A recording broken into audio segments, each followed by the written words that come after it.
Why Stoney Middleton? That is, why is Stoney Middleton here? Why does Stoney Middleton exist at all? And what, exactly, is Stoney Middleton? It's all in the history of Britain and of England. No. They're not the same thing, but more of that later. To see a little more clearly the thought, or idea, or reason for Stoney Middleton is, of course, historical. Think on this old saying. All roads lead to Rome. That's pretty self-explanatory. But there is an equal, and opposite, reverse to that, being that all those roads, leading out of Rome, were going somewhere important. And Stoney Middleton is split through its very heart by one of these very important roads. This brings us neatly to the Romans. The Romans set up forts and supply bases all over Britain, well before Britain became England. But two of these locations are particularly important to our story. The first one is Chesterfield. The second one is Buxton. And what connects Chesterfield and Buxton? Yes, that's right. The very Roman supply route that passed through the valley of Middleton Dale. And Middleton Dale possessed two extremely important assets that the Romans needed in abundance. Firstly, water. Stoney Middleton has its own thermal hot spring, as well as drinking water sources. The thermal spring is hottish water coming right out of the ground. And secondly, lead. The Romans used lead for all manner of civilization-creating items.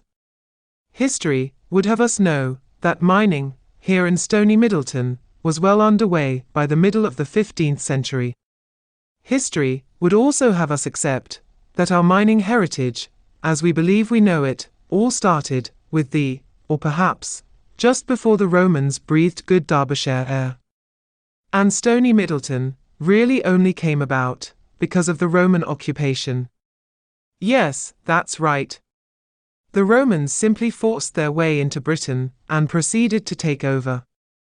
Much to the annoyance of the already established population, which was very thin on the ground. That occupation was around 43 AD, and lasted until about 410 AD. Then, suddenly, they all but disappeared from the great scheme of things here in Britain. No, we didn't defeat them in battle. They had other worries back home in their own country. So, on their own volition, they left us to our own devices. But not before teaching us of the real and absolute benefits of a firm civilization. Before that, the Celts ruled over much of Britain, with the Picts and Anglo-Saxons, all adding to the gene pool. Just in case you're unfamiliar with what a Roman may well have looked like, here is one. This chap, on my left, is a Roman centurion. He was part of an elite fighting force that eventually ruled a third of the known world.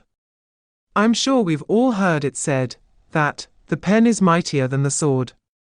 Clearly, whoever said that had never come face to face with a Roman legion who had absolutely no intention of taking no for an answer. That sword in his hand wasn't ceremonial. Neither was it for cutting, slicing, chopping or buttering his early morning slice of toast. To understand how important a centurion is in the Roman scheme of things, just think of him as being a lot higher up the pay grade and chain of command than a normal foot soldier. Well below the rank of centurion, there were ordinary foot soldiers, ancillary soldiers, and at the bottom of the pile were the individuals who did most of the actual work. That's right, the slaves, more of these later. And there were quite a few different social levels in Britain during the Roman occupation.